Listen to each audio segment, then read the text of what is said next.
Olá, bom dia na paz do Senhor.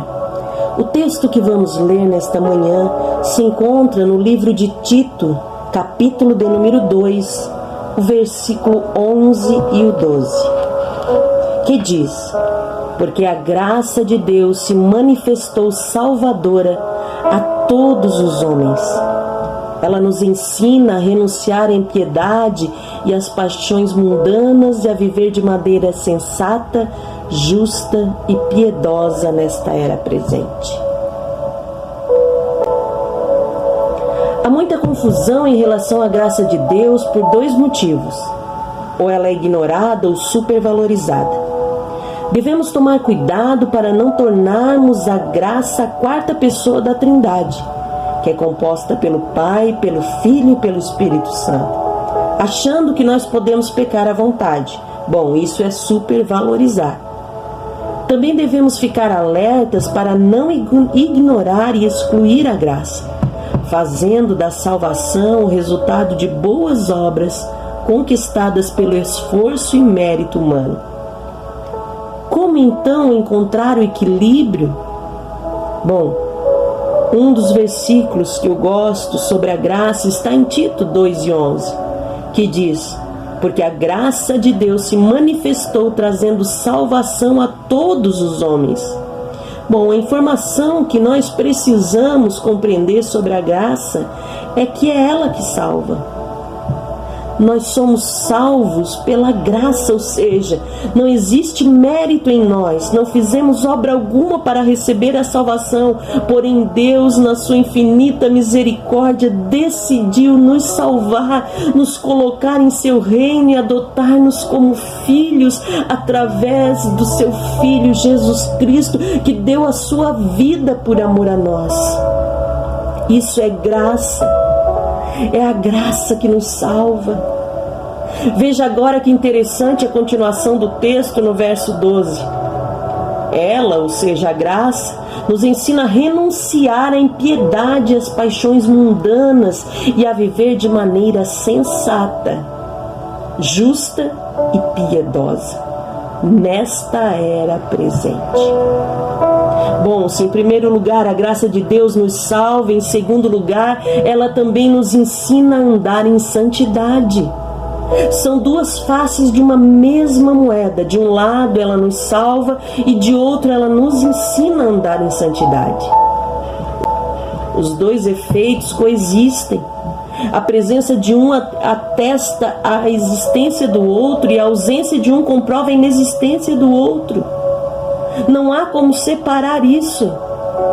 Com a graça de Deus nós somos salvos, desafiados e encorajados a renunciar às paixões mentirosas e pecaminosas desse mundo, andando de forma santa. Paulo falava muito da graça de Deus e foi interrogado por seus opositores sobre o perigo dessa mensagem. Afinal, diziam eles, se você disser que é pela graça de Deus que os homens são salvos, eles poderão viver pecando à vontade. Mas, no entanto, Paulo sabia que o resultado era justamente o oposto. A graça de Deus é o combustível para uma vida piedosa. Imagine que você seja alguém que faliu, que quebrou financeiramente, que perdeu tudo e terminou de repente como um mendigo, morando debaixo de uma ponte, passando fome, sede, sem tomar banho, sem ter um lugar seguro para dormir, enfim, uma pessoa totalmente desprovida. Mas de repente um certo homem aparece embaixo da ponte e começa a chamar pelo seu nome. Esse homem, ele está à sua procura e mesmo com medo você se apresenta. Este homem tem um papel na mão e diz: olha, eu trago notícias do seu tio. Ele estava muito doente, perto de falecer, e deixou um testamento. Ele tem um único filho que aceitou dividir toda a herança dele com você. E este documento que eu trago em mão comprova que você tem uma boa herança para receber. Então você vai perguntar, lógico, mas de quanto é essa herança? E o homem responde: um pouco mais de 2 bilhões de reais. O que você fez para merecer essa herança? Nada. mas ela chegou pela graça. Quando você encontrar esse primo, filho único desse bilionário que não era obrigado a repartir com você, mas quis tirando-te daquela situação e lhe disponibilizando 2 bilhões, como é que você vai tratar esse primo? E se ele chegasse a você e pedisse: você pode parar com certos comportamentos que me desagradam? Você diria não? Alguém diria não? Com certeza a gente faria tudo o que essa pessoa nos pedisse. Qualquer pessoa normal faria o possível para não praticar o que a pessoa dissesse que desagradava a ele.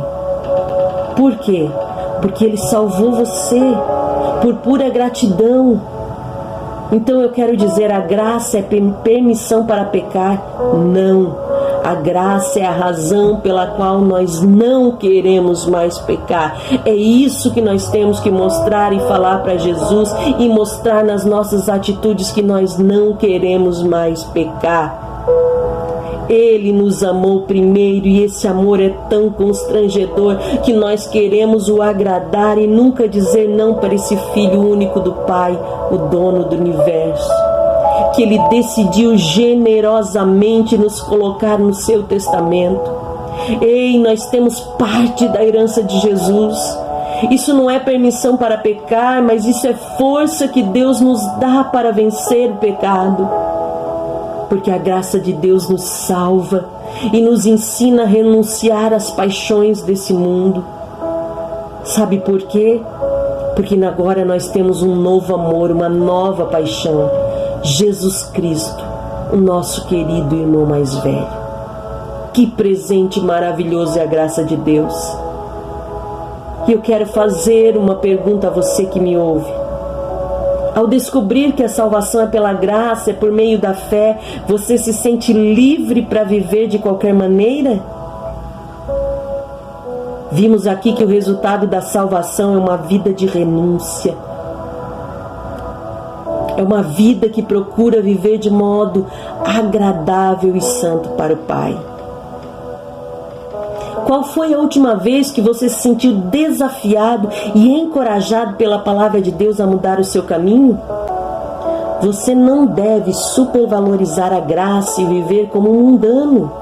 E você também não pode excluí-la, vivendo uma vida de religião litúrgica e superficial.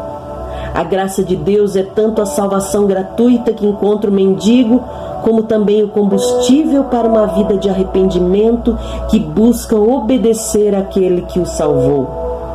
Obediência que não se pratica para ser salvo, mas porque já é salvo. Seu irmão mais velho já pagou o preço pela sua adoção.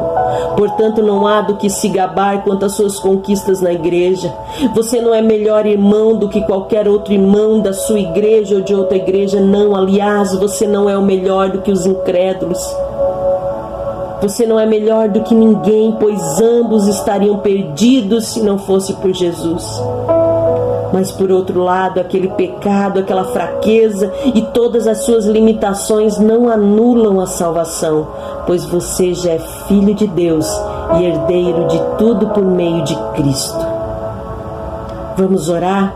Ore comigo. Deus de graça, que deu o seu único Filho para que nós pudéssemos estar de bem com o Senhor e ter a certeza de um presente e um futuro ao seu lado. Livra-nos de ser um religioso fingido e tolo, mas também nos livre de viver uma vida largada e pecadora. Senhor, queremos viver diariamente movido pela gratidão de alguém que desfruta da graça salvadora e santificadora. Senhor, faz-nos parecidos contigo. Assim eu oro e te agradeço em nome de Jesus. Amém.